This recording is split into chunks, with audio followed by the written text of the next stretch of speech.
Unidad General de Igualdad de Género de la Suprema Corte de Justicia de la Nación les da la bienvenida al conversatorio Perspectiva de Género e Interseccionalidad, Diálogos por la Igualdad desde contextos de vulnerabilidad, que en esta ocasión abordará el tema de mujeres defensoras de derechos humanos.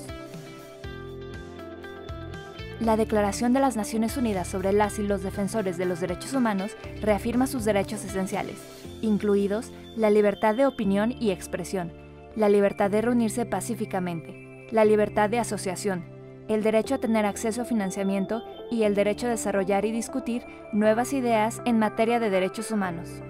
Las personas que se dedican a la defensa y promoción de los derechos de las personas lesbianas, gays, bisexuales, transgénero e intersexuales, así como las defensoras de los derechos humanos que son mujeres o personas transgénero, a menudo son objeto de amenazas basadas en el género. En su informe de 2019, el relator especial de la ONU sobre la situación de los defensores de los derechos humanos analizó los riesgos y las amenazas particulares a los que se enfrentan las defensoras de los derechos humanos, y observó que las defensoras de los derechos humanos, cuyas acciones se percibían como un desafío a los sistemas patriarcal y heteronormativo, solían enfrentarse a amenazas y ataques porque cuestionaban la forma de entender la identidad de las mujeres y perturbaban las relaciones de poder basadas en el género. Para este conversatorio, Erika Guevara Rosas, directora para las Américas de Amnistía Internacional, y Alelí Ordóñez Rodríguez, directora de Litigio Estratégico en Derechos Sexuales y Reproductivos, LEDECER AC, explicarán las problemáticas que se enfrentan en la defensa de los derechos humanos en México y Latinoamérica.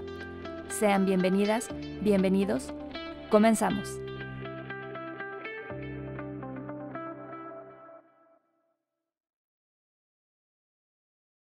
Es importante recalcar que lamentablemente durante los últimos años, quizás las 2 últimas décadas, nuestra región de América Latina y el Caribe se ha convertido en la región más violenta y más peligrosa para el ejercicio de defensa de los derechos humanos, que particularmente ha afectado a mujeres defensoras de derechos humanos, desde las mujeres que levantan la voz para defender y promocionar los derechos sexuales y reproductivos,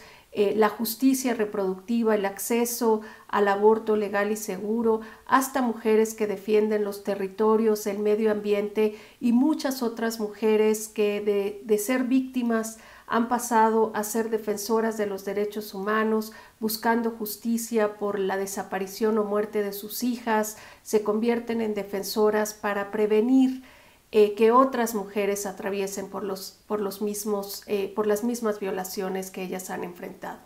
En ese contexto son miles de las mujeres defensoras de nuestro continente que están enfrentadas a altísimos niveles de violencia, de estigmatización, de criminalización por parte de los propios estados y lamentablemente muchas de ellas se enfrentan a las formas más radicales de violencia que son los asesinatos. Estos son datos escalofriantes, pero lamentablemente siguen ejemplificando un patrón de violencia, un patrón de criminalización y un patrón de falta de mecanismos de protección que atiendan esta crisis que lamentablemente va en aumento en muchos países, principalmente en México, Colombia y Brasil, que siguen ocupando los primeros lugares a nivel mundial, convirtiéndose en los países más letales para el ejercicio de defensa de los derechos humanos. En México, Amnistía Internacional ha documentado por más de 2 décadas múltiples casos de violencia que enfrentan las mujeres defensoras de derechos humanos, que se ven además profundizados por esta cultura patriarcal machista que les impone estereotipos de género. Hemos, por ejemplo, documentado casos de violencia en contra de personas defensoras en donde la principal línea de investigación es lo que conocen o dan a conocer las autoridades como crímenes pasionales, intentando utilizar estereotipos de género para desacreditar la labor de defensa de derechos humanos como una acción intencional que busca pues distraer la atención sobre las investigaciones referentes a la labor que hacían las personas defensoras. En muchos casos también, como el caso ocurrido más recientemente el 27 de enero en Temisco, Morelos, en donde la defensora de derechos humanos Ana Luisa Garduño ha sido asesinada, al convertirse en una defensora precisamente en la búsqueda de justicia por el asesinato de su propia hija. Este es un caso que lamentablemente se ha repetido en otras ocasiones, el caso que sonó la alarma mundial, el caso de Marisela Escobedo, que también fue asesinada buscando justicia no solo por el feminicidio de su hija Rubí, sino también por el feminicidio de cientos de mujeres jóvenes en Ciudad Juárez. En estos casos, claramente, las investigaciones carecieron de un enfoque diferenciado de género en donde se atendiera de manera específica y con la capacitación debida sobre las líneas de investigación, pero que además cuando estas mujeres ya habían denunciado las amenazas, también tomara en cuenta las necesidades específicas de la defensa de derechos humanos de las propias mujeres.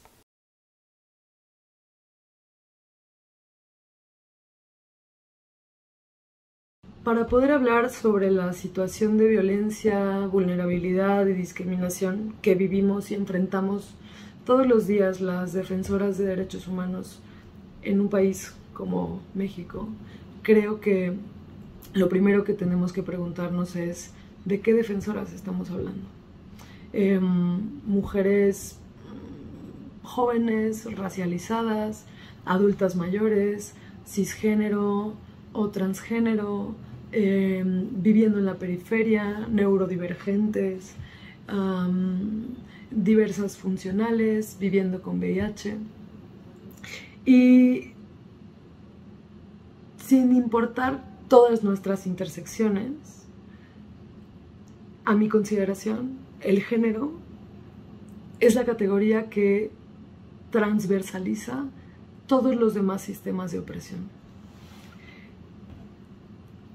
Yo creo que ser mujer sí implica un obstáculo adicional para defender derechos humanos en nuestro país. Porque enfrentamos las violencias desde mucho más atrás que los hombres, por ejemplo. A los hombres se les va a criticar normalmente por sus ideas. Pero a nosotras, previo a ello, previo a escuchar lo que tenemos que decir, se nos habrá descartado por anticipado por múltiples razones, como el tono de nuestra voz, la forma en la que hablamos, cómo nos vemos, cómo estamos vestidas, cómo ocupamos el espacio público. Y si conseguimos cruzar todo eso, después se escuchará lo que tengamos que decir. Cuando no se nos permite a las mujeres dedicarnos a lo que queremos, siendo lícito, como defender derechos humanos o pugnar por otras personas o por otras causas, se violan nuestros derechos más fundamentales, como a tener un proyecto de vida, al libre desarrollo de la personalidad, a la libertad personal, a la profesión incluso. Para lograr garantizar a las mujeres un entorno que permita el ejercicio pleno de la defensa y de la promoción a los derechos humanos, hace falta entender y atender las violencias que nos oprimen, de dónde vienen, cuáles son, en qué contextos se dan y cómo nos cruzan. Quiere decir hacer un análisis interseccional también de estas violencias, cómo se originan y cómo nos impactan. En las redes sociales, en el tribunal, en la calle. Algunas de las que puedo recordar ahora están relacionadas en cómo el agresor nos hace saber que sabe en dónde estamos. Alguien te manda tu propia ubicación por internet o sube a un grupo de Facebook fotografías de ti en el transporte público, o te sigue al elevador para que le mires siguiéndote. En mi caso, se metieron a nuestras oficinas y grafitearon desde adentro, pero no se llevaron nada. Para que supiéramos que saben en dónde estamos y que pueden meterse cuando quieran. También ocurre que el propio Estado es quien persigue y criminaliza la defensa y promoción de los derechos humanos. Ha ocurrido cuando persigue la defensa de trabajadoras sexuales, por ejemplo, o en mi caso me acusó de simulación jurídica para el comercio de órganos, tejidos y células por litigar en casos de gestación por sustitución, buscando mejores condiciones para las gestantes sustitutas.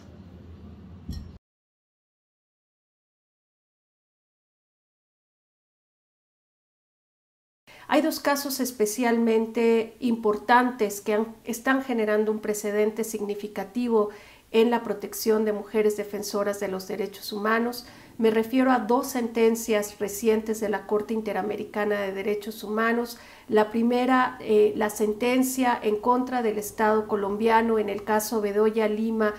y otras versus Colombia, y en el más reciente caso, que es el caso de la defensora de derechos humanos Digna Ochoa contra México, en donde en ambos casos la Corte Interamericana de Derechos Humanos señala y condena por las falencias en la protección de las mujeres defensoras de derechos humanos. En el caso de Digna Ochoa en particular, es un caso muy emblemático que muestra lamentablemente un patrón común en donde se estigmatiza, en donde se utilizan estos estereotipos de género en el momento de las investigaciones de manera intencional para desacreditar la labor de defensa. En el caso de Digna Ochoa, además, la conclusión a la que llegan las autoridades de investigación en aquel momento a que se trataba de un suicidio, pues fue una bofetada a la justicia en el caso de Digna, pero también fue una bofetada para todas las mujeres defensoras de los derechos humanos que en la época en la que ocurrieron estos hechos ya enfrentaban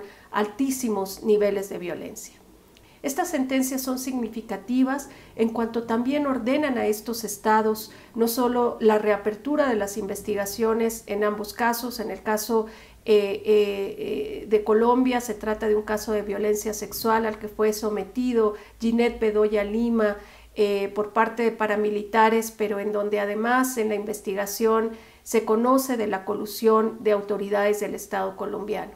En el caso de Digna Ochoa, la reapertura de la investigación por asesinato de la defensora Digna Ochoa también genera un importante precedente, pero además la Corte va más allá de la reparación individual en ambos casos y ordena a los estados la creación, el establecimiento de políticas integrales de protección. En el caso de México es importante reconocer que desde el año 2012 se cuenta con una ley y con un mecanismo de protección de personas defensoras de los derechos humanos y periodistas que sin embargo ha resultado insuficiente no solo para prevenir la violencia, sino también para atender las amenazas, los ataques y los asesinatos en contra de personas defensoras de los derechos humanos. En ese sentido, la sentencia en el caso de Digna Ochoa en contra del Estado mexicano le instruye a las autoridades del Estado mexicano a la adopción de protocolos específicos de investigación que cuenten con un enfoque de género y un enfoque antidiscriminación para entender los diferentes contextos y circunstancias en los que se da la violencia en contra de personas defensoras y particularmente de mujeres defensoras. Le ordena al Estado mexicano una serie de acciones de capacitación para los órganos impartidores de justicia, para todas las autoridades competentes en materia de protección de los derechos humanos, que tienen que ser también competentes en la protección de mujeres defensoras de derechos humanos y de personas defensoras de derechos humanos en general.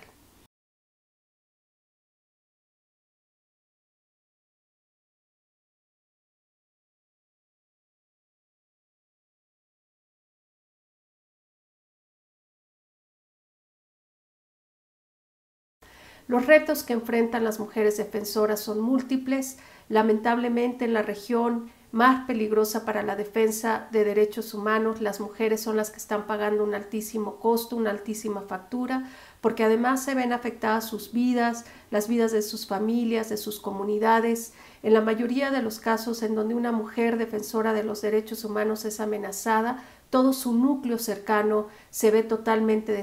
desestabilizado y además, como no se atienden las causas estructurales de esta violencia, la violencia continúa profundizándose y perpetuándose. La falta de atención a las denuncias, a los temas que las mujeres están atendiendo, también son parte de esta violencia sistémica en contra de las mujeres defensoras de derechos humanos. Es decir, mientras no se atiendan sus demandas y reivindicaciones, la violencia solo continuará. Mientras el Estado no atienda los altísimos índices de feminicidio, no atienda la desaparición de mujeres y niñas, no atienda la falta de acceso a derechos sexuales y a justicia reproductiva, mientras no atienda la violencia de género, la violencia que se ejerce en contra de las mujeres en el seno doméstico, mientras eso no ocurra, las mujeres defensoras de derechos humanos seguirán enfrentando las peores consecuencias de una profunda crisis en materia de derechos humanos. Tiene que adoptar una política integral de protección a personas defensoras, una política diferenciada que atienda las necesidades específicas de diferentes grupos de personas defensoras, incluidas las mujeres, en diferentes contextos y circunstancias. Mientras el Estado no garantice el acceso a la justicia, que se fortalezcan los órganos de investigación y de acceso a la justicia y que se atienda de manera urgente la impunidad en los casos de violencia en contra de personas defensoras, esta violencia no cesará. Tiene que desaparecer el discurso estigmatizador, el discurso que señala, el discurso que acusa. Se tiene que crear un ambiente propicio para la defensa de los derechos humanos y eso empieza reconociendo la importante labor que tienen las personas defensoras en la construcción de un México justo, más seguro y en donde los derechos humanos son una realidad para todas las personas. La defensa y promoción de los derechos humanos por parte de las mujeres es fundamental y coadyuva a mejorar las condiciones de vida de nuestras comunidades y poblaciones. En la lucha por avanzar los derechos humanos, las voces de las mujeres son necesarias y el Estado debe garantizar condiciones para que puedan manifestarse de forma libre, hablando por nosotras, o para que las otras sean escuchadas, sin miedo a represalias ni a ser castigadas por alzar la voz.